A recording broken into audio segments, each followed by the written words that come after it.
श्रीमद् भगवद गीता अष्टम अध्याय श्लोक संख्या क्या थी? ये चल रहा है ना 11 नंबर श्लोक। 11 नंबर श्लोक पढ़ते हैं। इससे पहले भगवान ने क्या बताया कि जो एकाग्रचित होकर के भक्ति योग के बल से था, तो योग मिश्रा भक्ति की बात कही है। प्राण वायु को दोनों भ्रिकुटि के मध्य में स्थापित करेगा और सर्वज्ञ सनातन आदि पुरुष अखिल नियंता, जो सूक्ष्म से भी सूक्ष्म है, महत से भी महत है, बड़े से बड़े हैं, सबके विधाता हैं, सब प्रकाशक हैं, उनका ध्यान करते हैं, उनका स्मरण करते हैं और उसी को प्राप्त होते हैं। ये बात बताई कृष्ण ने। अब जो ज्ञानी लोग हैं ना, कई मायावादी लोग, वो इन सारे श्लोकों की व्याख्या क्या करते हैं कि कृष्ण किसी और पुरुष की बात कर रहे हैं, अर्थात कृष्ण वो नहीं है। इसीलिए वो कहते हैं वो ब्रह्म की बात कर रहे हैं, निर्गुण ज्योति की बात कर रहे हैं, जिसमें लीन होना है, जो कि परम अक्षर तत्व है, जो कृष्ण से भी बड़ा है। इन सारे श्लोकों की व्याख्या मायावादी लोग इस प्रकार से करते हैं कि जहां अक्षर ब्रह्म की बात की कही, जहां पर कहा कि वो उस दिव्य परम पुरुष को प्राप्त होते हैं, फिर उन्होंने ये क्यों कहा, वो अपनी बात क्यों नहीं करेगी मुझे प्राप्त होते हैं? क्योंकि जब भी कृष्ण, इसका उत्तर बता सकता है कोई?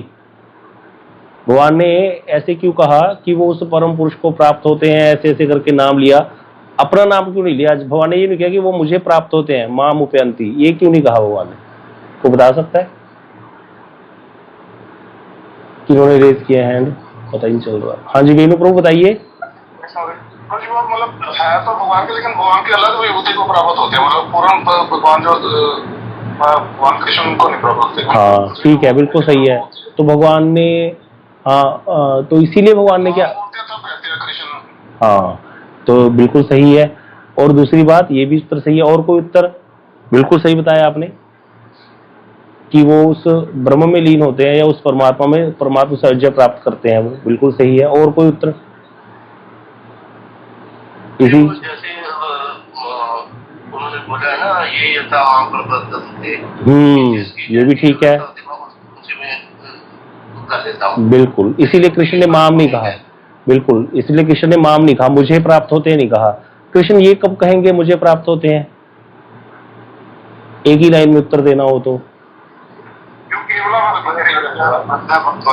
हाँ बस भक्तों के लिए भगवान ये याद रखना है, जब भक्ति की बात आएगी तब कृष्ण अहम, मम, माम ये शब्द यूज करेंगे जब भक्ति की बात आएगी। उसके बिना कृष्ण वही कहेंगे जो आप सब उत्तर दे रहे हो कि भाई ये यथा ताम तथा, जो प्रभु जी बता रहे थे कि भाई क्योंकि वो प्राप्त तो कृष्ण के किसी अन्य स्वरूप को होते हैं, मतलब भैया उनकी ज्योति में लीन हो जाते हैं या उनके परमात्मा जो प्राप्त हो जाता है, वो कृष्ण का एक अंश है। लेकिन कृष्ण फिर उसको वैसे ही एक्सप्लेन करेंगे, वो परम अक्षर है, ऐसे ऐसे। जब अपनी बात कहेंगे मुझे प्राप्त होते हैं, तो वो जब भक्तों का बात आएगी तब। ये बहुत जरूरी है क्लियर होना, नहीं तो हमारी बुद्धि चक्कर खा जाएगी। किसी ने आके बोल दिया देखो यहाँ कृष्ण कह रहे हैं ना अक्षर ब्रह्म को प्राप्त होते हैं, मतलब अक्षर ब्रह्म उस अविनाशी अक्षर ब्रह्म, शब्द भी बड़े सुंदर सुंदर है, अविनाशी है, अक्षर है, ब्रह्म है, वो सूक्ष्म से भी सूक्ष्म है, बड़े से भी बड़ा है। अब कृष्ण तो ऐसे है नहीं, कृष्ण तो दिख रहे हैं सामने, छोटे से छोटे भी नहीं दिख रहे, बड़े से बड़े भी नहीं दिख रहे।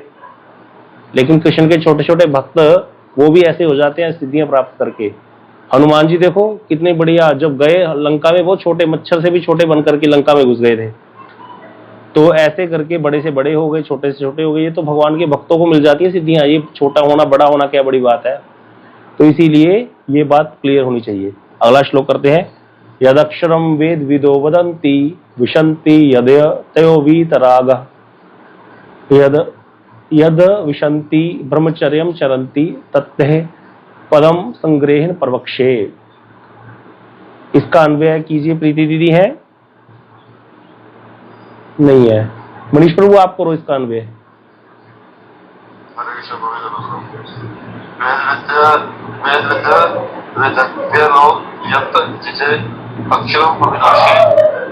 कहते हैं नित्रागा वासना रहित सन्यासीगण, यत जिसमें विशुद्धि प्रवेश करते हैं, यत जिसकी अभिलाषा कर ब्रह्मचर्य का चरंती आचरण करते हैं, वह प्राप्त वस्तुओं से उन्हें संग्रहण संक्षेप में प्रवेश्य होगा। वेदज्ञ पंडितगण जिसे विनाशी कहते हैं, वासना रहित सन्यासीगण जिसमें प्रविष्ट होते हैं और जिसे प्राप्त करने की अभिलाषा से उन्होंने ब्रह्मचारी का ब्रह्मचर्य का पालन करता है उस प्राप्त के अवसर के विषय में प्रेम प्रभु को सुना। बता रहा हूँ। क्या कह रहे हैं कृष्ण? वेदज्ञ पंडित लोग जिसको अविनाशी कहते हैं, अर्थात कृष्ण अपनी बात नहीं कर रहे। वासना रहित तो सन्यासीगण जिसमें प्रविष्ट होते हैं, मतलब सन्यासी जिसको प्राप्त होते हैं, और जिसे प्राप्त करने की विलासा से ब्रह्मचारी गण ब्रह्मचर्य का पालन करते हैं। वो कौन है? वो ब्रह्म क्या है? उस प्राप्य वस्तु के विषय में संक्षेप से बता रहा हूँ। क्या कह रहे हैं आगे बताओ। कह रहे आज्ञा चक्र में प्राण को अविष्ट कर, जो पहले आया था ना, भ्रुकुटी के मध्य में प्राण को अविष्ट कर, क्या केवल इतना ही कहने से योग द्वारों से जाना जा सकता है? अतः उस योग का क्या प्रकार है, जप क्या है, ध्येय क्या है, प्राप्य क्या है, इसे भी संक्षेप में बतावे। अगर कृष्ण मतलब अर्जुन प्रश्न कर रहे इस प्रकार की अपेक्षा करके पहले ही भगवान बता रहे हैं कि वो क्या है, ओम ही अक्षर है। यहाँ पर 3 श्लोक बताएंगे ओम के बारे में कि ओम ही अक्षर है, यह एक अक्षर ब्रह्मवाचक है। वेदज्ञ व्यक्ति ऐसा कहते हैं। इसी एक अक्षर वाच्य ब्रह्म में सन्यासी गण प्रवेश करते हैं, अर्थात जो सन्यासी हैं वो इस ब्रह्म में लीन हो जाते हैं। कौन से? ब्रह्म में, अर्थात एक वाच्य ओम शब्द में जो ध्वनि है। तो जो वो चिदलोक है भगवान का, उसके नीचे विरजा नदी के उस पार जाते ही जहां पर सारे वैकुंठ शुरू हो जाते हैं, जो हम सनातन शिक्षा में पढ़ रहे हैं, उस धाम से एक ध्वनि आती है ओम की, क्योंकि ओम ही जो है मुख्य अक्षर है जिसको बोला गया प्रणव। प्रणव, तो ये प्रणव जो है यही है, ये ध्वनि आती है ओम की ध्वनि। वहां पर जो मायावादी लोग हैं वो कहते हैं अनहद नाद है, वहां पर सचखंड में वहां जाएंगे, वहां लीन हो जाएंगे, पहले अनहद नाद सुनाई देगी, बाद में उस ब्रह्म ज्योति का दर्शन होगा, फिर ब्रह्म ज्योति में लीन हो जाएंगे हम। तो ये कौन है? ये भगवान के अंग की कांति है, और भगवान के धाम के बाहर जो हर समय आवाज आती रहती है ओम की ध्वनि की। तो ये ओम एक अक्षर है, एक अक्षर ब्रह्मवाचक है। वेदज्ञ व्यक्ति ऐसा कहते हैं। इसी एक अक्षर वाच्य ब्रह्म में सन्यासीगण प्रवेश करते हैं। तो इसलिए कृष्ण ने कहा ना किस में प्रवेश करते हैं उसके बारे में बताऊंगा, अगले श्लोक में आएगा। पहले ही बता दिया विष्णु चक्रवर्ती बाजी ने कि वही पद प्राप्त होने योग्य है। उस प्राप्य पद को किस प्रकार प्राप्त किया जा सकता है उसे उपाय सहित बता रहा हूं, श्रवण करो। अब यहाँ पर कह रहे हैं कि वही पद प्राप्त होने योग्य है, अर्थात कि वो जरूरी है, प्राप्त होने योग्य है, अर्थात उसको प्राप्त होना जरूरी है। तो क्या भक्तों को ये वाला पद प्राप्त नहीं होता? हो जाता है, लेकिन इसको भी लांग करके वो भगवान के धाम में प्रवेश कर जाते हैं और वहां पर सेवा ग्रहण करते हैं कोई। तो यह चीजें भक्तों को भी आती हैं, वो लांग करके निकल जाते हैं इनको। तो ये पता होना चाहिए हमको। अगला श्लोक करते हैं। सर्वद्वाराणि संयम्य मनोहृदि निरुध्य च मूर्धनि आधाय आत्मनः प्राणम आस्थितो योगधारणाम ओम इति एकाक्षरम ब्रह्म व्याहरण माम अनुस्मरण य प्रयाति त्यजन देहम स याति परमाम गतिम। सुनीता दीदी इसका अन्वय कीजिए। हरे कृष्णा प्रभु जी धन्यवाद प्रणाम।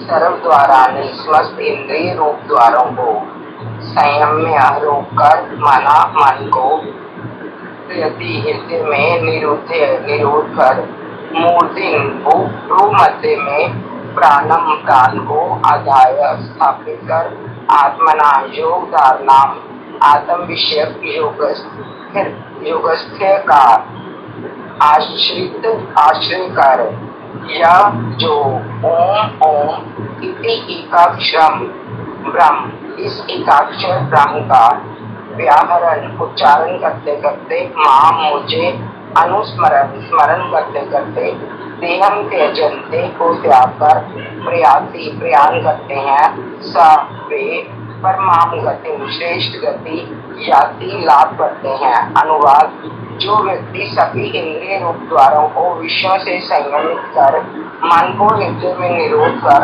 वो हृदय मध्य में प्राण वायु को स्थापित करते हुए आत्म विषय समाधि रूप योग से सहित ओम इस एकाक्षर ब्रह्मवाचक शब्द का उच्चारण करते करते तथा मुझे ध्यान करते करते देह त्याग पूर्वक प्रयाण करते हैं, वे परम गति को प्राप्त होते हैं।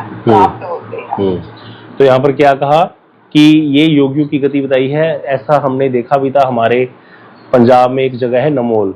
तो नमोल में एक संत थे, बहुत अच्छे संत थे वो, लेकिन वो योगी थे लेकिन भक्त भी थे वो। तो भक्त क्यों? योग मिश्रा भक्ति का अनुशीलन करते थे। वहां कभी भी जाते थे, आप संगरूर के कई लोगों ने तो देखा भी होगा, वहां पर हर समय कीर्तन चलता रहता था। कहाँ किसका कीर्तन चलता था? कृष्ण का ही कीर्तन ज्यादा चलता था वहां पर। यद्यपि वो शिव जी को बहुत मानते थे, वो योगी ऐसे ही होते हैं। वो दूधाधारी संत थे, दूध ही ग्रहण करते थे। अब जब उनका जब अंतिम समय आना था, उनको पहले से ही पता था। देखो कितनी बड़ी बात है, उनको पहले से पता था और वो पहले ही चले गए थे हरिद्वार अपने शिष्यों को साथ लेकर के। और वहां उनके शिष्य बताते हैं कि वो जब उनका समय आया तो वो गंगा जी में बैठ गए जाके, और ऐसे करके प्रकृति के मध्य में प्राणों को स्थापित करते हुए उन्होंने ओम ऐसे ऐसे करते करते एकदम से उन्होंने जो है शरीर को त्याग कर दिया और ऐसे करके गंगा जी में बह गए थे वो। तो इस तरह से उन्होंने परम गति को प्राप्त किया। ऐसी गति हमारे लोगों ने देखी हुई है वहां साक्षात, कई लोगों ने। शायद यहाँ पर भी कोई ज्वाइंट हो, उन्होंने सुना हो या देखा हो, यहाँ पे कोई ऐसे हो सकता है। तो क्योंकि वहां हमारे संगरूर के बहुत पास पड़ता है, तो बहुत लोग जाते भी थे, हम लोग भी कई बार जाते थे। बहुत अच्छे संत थे, बहुत कीर्तन करवाते थे। तो यहाँ पर वही कह रहे हैं कि भाई वो कैसी गति को प्राप्त करते हैं। मन को निरोध कर दिया, मन कहीं जाता नहीं है, उनका मन बड़ा संयमित होता है। क्योंकि भाई योग और ज्ञान में मन का निरोध बड़ा जरूरी है। मन का एकाग्र होना, मन का शुद्ध होना बड़ा जरूरी है। चित्त शुद्धि की अपेक्षा रखता है ज्ञान और योग। भक्ति भी चित्त शुद्धि की अपेक्षा रखती है, लेकिन भक्त लोग चित्त शुद्धि के लिए अलग से प्रयास नहीं करते। भक्ति अपेक्षा रखती है श्रद्धा की। श्रद्धावान लभते ज्ञान, श्रद्धावान आगे आगे बढ़ता जाएगा, भक्ति ही करेगा वो।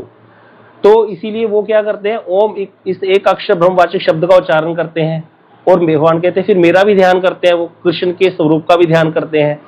देह त्याग करने पर वो उस परम गति को प्राप्त होते हैं। परम गति को प्राप्त होते हैं अर्थात कृष्ण को प्राप्त नहीं होते वो, क्योंकि उन्होंने योग का सहारा लिया, इसीलिए वो उनको योगियों वाली गति प्राप्त होगी, परमात्म सायुज्य प्राप्त हो जाएगा। ये समझने वाली यहाँ पर बात है। अगर कहीं विशेष कृपा से साधु संग हो गया ऐसे योगियों का, तो वो एकदम से आगे बढ़ जाते हैं। इसी प्रकार ज्ञानी भी है, ज्ञानी का भी अगर साधु संग हो गया तो एकदम से आगे बढ़ जाएगा भक्ति मार्ग में वो। आप देखो कितने ऐसे कोई ज्ञानी जो भक्ति मार्ग में आते हैं, एकदम से आगे बढ़ते हैं और बहुत लोगों को भी पीछे लगा लेते हैं, क्योंकि उनके अंदर पहले से ही बहुत ज्यादा वैराग्य होता है। उनका जो रहन सहन होता है, उनकी जो वेशभूषा होती है, उनका जो आचरण होता है, वो बहुत ज्यादा वैराग्यपूर्ण होता है। और संसार के लोग वैराग्य को प्रधानता देते हैं। भाई देखो सीधी सी बात है। तो भक्तों में ऐसा नहीं देखा जाता इतना वैराग्य इत्यादि। भक्तों का तो देखा जाता है कि भाई, कई भक्तों का तो ऐसे भी देखा जाता है। अब आप देखो, जिन्होंने प्रचार किया गीता प्रेस गोरखपुर बनाई, सेठ क्या नाम था उनका, गोयंका जी, और ये जो हनुमान प्रसाद पोद्दार जी, क्या बढ़िया रहते थे, क्या बढ़िया ठाठ थे उनके, कोई पैसे की कमी नहीं, कुछ नहीं, लेकिन भक्त थे। इसीलिए हनुमान प्रसाद पोद्दार जी के आप देखना, गीता प्रेस ने प्रचार किया, लेकिन मायावादी ही लोग ज्यादा होते हैं, मायावाद का प्रचार ज्यादा हुआ। उनके ग्रंथों में भी उन्होंने जो संतों को साथ में शामिल किया, उन्होंने मायावादी व्याख्या ज्यादा की। तो आप देखना कभी गीता प्रेस के, आप कभी जाना वहां पर, या आप कभी हरिद्वार जाना, आप देखना वहां पर क्या लिखा होगा। जो संत सारे चले जाते हैं शरीर छोड़ के, उनके पीछे लिखा होता है, किसी को याद है क्या लिखा होता है? नाम संत के आगे, नाम के आगे बता सकता है कोई क्या लिखा होता है? ब्रह्मलीन। लेकिन कभी हनुमान प्रसाद पोद्दार जी के आगे देखना क्या लिखा होगा, नित्य लीला प्रविष्ट लिखा होगा। इतना तो उनको भी पता है, उनके लिखा होता है, हनुमान प्रसाद पोद्दार जी के लिखा होता है नित्य लीला प्रविष्ट। और जब जिन्होंने ये गीता प्रेस बनाई थी, ये तो सेठ लोग थे भाई, हनुमान प्रसाद पोद्दार जी, गोयंका जी, क्या बड़े बड़े सेठ थे कलकत्ते के ये लोग। और इन लोगों ने भक्ति का प्रचार किया। भारत आजाद होने के बाद घर घर में गीता भागवत पहुंचा दी, बहुत बड़ी बात है। लेकिन क्या करें, अब जो प्रचार करेंगे लोगों को साथ में लेना पड़ेगा, संतों को। ज्यादातर संत आपको इस तरह के मिलेंगे, मायावादी टाइप के। तो इसीलिए वो ज्यादा व्याख्या वैसी वाली है, बहुत कम ही व्याख्या भक्ति परक व्याख्या मिलेगी। ये तो शुद्ध संप्रदाय, 4 संप्रदाय शुद्ध है, उनमें ही मिलेगा ये। और शुद्ध संप्रदायों का प्रचार इतना है नहीं, आप देख लो कितना प्रचार है। आप अपने आप इर्द गिर्द देख लो, संगरूर, पठानकोट, जहां भी हम लोग ज्वाइन करे बैठे हैं, कितने आपको संप्रदाय के लोग आज तक मिले हैं, या आपको शुरू में कितना ज्ञान था संप्रदाय के बारे में? हमें तो कोई मिला नहीं था आज तक। शनिवार को एक शनिवार वाला आता था तेल लेने, उसको घर वाले वैसे डरा डरा के देते थे कि 1 रुपया डाले, उसकी शक्ल ही देखनी है। या कोई और आ जाता था लाकर प्रोड वाला साधु, बीड़ी पीने वाला होता था, हम उसी को साधु समझते थे। तो इस प्रकार के साधु हमको मिलते थे, और तो कोई साधु हमने देखा नहीं था। अब साधु किसको कहते हैं ये हमें पता ही नहीं। तो इसीलिए भाई भजन की वृत्ति जो जिसके अंदर होगी वही तो कृष्ण को प्राप्त करेगा। तो ये योगी और ज्ञानियों की बात हो रही है यहाँ पर। हाँ जी प्रभु जी, क्या प्रश्न है? अपना प्रभु जी, जो आपने बताया ना वो गीता प्रेस गोरखपुर वाले थे, जो हनुमान प्रसाद जी, उनको उनके आगे नित्य लीला प्रविष्ट लगता है। तो प्रभु जी अपने जो 4 संप्रदाय उनमें दीक्षित थे प्रभु जी? उनका मुझे ज्यादा पता नहीं है कि 4 संप्रदाय में दीक्षित थे कि नहीं थे, लेकिन ये जरूर पता है कि वो भक्त थे भगवान के। मतलब इसीलिए उनके आगे नित्य लीला प्रविष्ट लगाते हैं वो लोग। 4 संप्रदाय का मुझे नहीं पता, शायद उनकी कहीं दीक्षा होगी। प्रभुपाद जी के साथ, स्वामी महाराज जी के साथ उनका बहुत कनेक्शन था। उन्होंने स्वामी महाराज जी की बहुत हेल्प करी थी। गीता जो हमारी ये जो गीता पढ़ रहे हैं हम, श्री बलदेव विद्याभूषण पाद जी की टीका जो इस्कॉन से निकली थी, उसमें उनकी बहुत हेल्प करी थी स्वामी महाराज जी की। उन्होंने स्वामी महाराज, श्रील भक्तिवेदांत स्वामी महाराज उनसे मिलने गए थे विशेष रूप से, और उन्होंने उनका बड़े स्वागत किया था। यद्यपि ज्यादातर जो लोग होते हैं वो जो शुद्ध संप्रदाय होते हैं उनसे मिल नहीं पाते, कनेक्ट नहीं कर पाते अच्छे से, क्योंकि शुद्ध संप्रदाय में शुद्ध भक्ति की बात होगी, इधर उधर की बात होगी नहीं। आप देखो श्री राम सुखदास जी महाराज कितने बड़े संत हैं, कितना उन्होंने प्रचार किया। सोचो आप उनका, मैं आपको जीवन चरित्र सुनाऊं तो उन्होंने अपनी वसीयत लिखी थी कि मेरे मरने के बाद मेरे सारे सामान को जला दिया जाए, मेरे मरने के बाद मेरे जिस कमरे में मैं रहता था वो कमरा किसी के और व्यवहार में दिया जाए, कोई उस कमरे को वो करके नहीं रखेगा कि यहाँ पर रहते थे, यहाँ बैठते थे, ये कुर्सी पे बैठते थे, मेरी पादुका रख दी, नहीं, कोई नहीं। जो भी मेरे पास धन संपत्ति है वो सारी वैष्णव सेवा में खर्च कर दी जाए, लोगों की, गरीबों की सेवा में, ब्राह्मणों की सेवा में, वैष्णव जहां भी लगाने लगा दो, भंडारे कर देना। कोई भी उन्होंने संग्रह किया नहीं पूरा जीवन। अब ये सारी बातें सुनकर के कितना अच्छा लग रहा है, कितना एक शांति सी मिलती है कि हाँ भाई ऐसा ही होना चाहिए, व्यक्ति अपना पीछे छाप ही ना छोड़ के जाए। मतलब भाई क्यों आसक्ति करनी किसी चीज में, क्यों अपना पीछे कुछ छोड़ के जाना। ऐसे वाले संत थे वो राम सुखदास जी महाराज। उन्होंने बहुत प्रचार भी किया, उनकी साधक संजीवनी गीता बहुत प्रचार हुआ भारत में, बहुत लोगों ने पढ़ी। लेकिन आप उनकी उस श्लोक की व्याख्या पढ़ना 9th चैप्टर में गीता के भी आगे आएगा कि क्या श्लोक है प्रभु जी, अपि चेत्सु दुराचारो भजते माम अनन्य भाग साधु रेव च मंतव्य सम्यक अवस्थितो ही स। कृष्ण कह रहे हैं कोई बहुत दुराचारी है। दुराचारी किसको कहते हैं? जो सोते हुए बच्चों को कुएं में डाल दे, बहुत पाप करने वाला, मदिरा पान करने वाला दुराचारी। सुदुराचारी बोला है भगवान ने, जो कि दूसरे की स्त्री के साथ गमन करता है। सुदुराचारी, पापी, किसी के घर में आग लगा दे, 5-6 प्रकार के महापाप बताए गए हैं, मदिरा पान करना, ये सब, वो सुदुराचारी भी है अगर, और मेरा अनन्य भजन करता है, कृष्ण कह रहे हैं। तो ये प्रभु जी ने बताया पदार जी निवार संप्रदाय से थे, होंगे, बिल्कुल होंगे। तो धन्यवाद प्रभु जी, निवार संप्रदाय से थे प्रभु जी, पदार जी होंगे, बिल्कुल होंगे, क्योंकि ऐसे हो नहीं सकता कि इनका कनेक्शन ना हो कहीं से। अब यहाँ पर जो सुदुराचारी की बात कही कृष्ण ने, अब आगे कह दिया कि वो सुदुराचारी है, मेरा अनन्य भजन करता है, ये कंडीशन लगा दी, तो उसको साधु मानना। अब कैसे मान लेगा भैया कोई साधु? स्त्री गमन कर रहा है, भजन कर रहा है अनन्य भाव से, सुदुराचारी है, और स्त्री गमन कर रहा है, पर स्त्री गमन है, और भगवान का भजन कर रहा है अनन्य, कृष्ण के बिना किसी को नहीं जानता है, अनन्य भजन करता है, भगवान कह रहे उसको साधु मानना। तो वो बाबा महाराज को लेने आए, रमेश बाबा को लेने आए, बरसाना में गाड़ी खड़ी थी नीचे, सुबह सुबह, चलो प्रचार जरूरी है, यहाँ आकर बैठ गए हो गहवर वन में, यहाँ बैठने से क्या होगा, अब यहाँ बैठोगे अपना कल्याण करोगे, हमारे साथ चलोगे जगत का कल्याण होगा, क्योंकि तुम्हें इतना ज्ञान है, उस ज्ञान का प्रचार प्रसार करो। भाई बात तो सही है। तो बाबा महाराज कहते मुझे एक श्लोक का आप अनुवाद का उत्तर दे दीजिए, मैं आपके साथ चल पड़ूंगा। आप इसका उत्तर में क्या कहते हो कि अपि चेत्सु दुराचारो भजते माम अनन्य भाग साधु रेव च मंतव्य सम्यक अवस्थितो हि स। वो सम्यक है, निश्चल बुद्धि वाला है, उसको साधु मानना, लेकिन सुदुराचारी है। तो कहते तुम इसकी व्याख्या क्या करते हो? उन्होंने कहा, राम सुखदास जी महाराज जी ने कहा, इसका अर्थ ये है कि पहले सुदुराचारी था, लेकिन अब कृष्ण भजन करने लग गया, इसलिए अब सुदुराचारी नहीं है, इसलिए वो साधु है। लेकिन जिसको संस्कृत का पूर्ण ज्ञान है उसको पता है, हमें तो इतना एक्सप्लेन नहीं करना था, वहां पर कुछ धातुएं होती हैं, उस धातु के अनुसार उसका अर्थ ये था कि नहीं, पहले सुदुराचारी नहीं था, पहले भी था, अभी भी है, और भजन भी कर रहा है कृष्ण का अनन्य, फिर भी साधु मानना पड़ेगा। वो कहते ऐसे कैसे हो जाएगा? कोई व्यक्ति, भाई देखो ये जो एक्सेप्शनल केस होगा, लेकिन केस तो है, इसीलिए भगवान ने डिस्कस किया। ऐसे तो कभी हो ही नहीं सकता कोई इतना अनन्य भजन करने वाला और उसके अंदर इस प्रकार के दोष हो, लेकिन कभी कभी हो भी सकता है, तो इसीलिए कृष्ण ने वो केस भी डिस्कस किया। तो इसीलिए यहाँ पर बहुत जरूरी था। तो बाबा महाराज ने कहा नहीं, ये विचार हमारा यहाँ पर मिल नहीं रहा, इसीलिए हम आपके साथ नहीं जाएंगे। तो बाबा महाराज बताते थे गाड़ी नीचे खड़ी थी, हम गए नहीं। तो इतने, अब देखो वो जो गीता है, उन्होंने साधक संजीवनी नाम की टीका करी है, इतनी मोटी गीता है ना।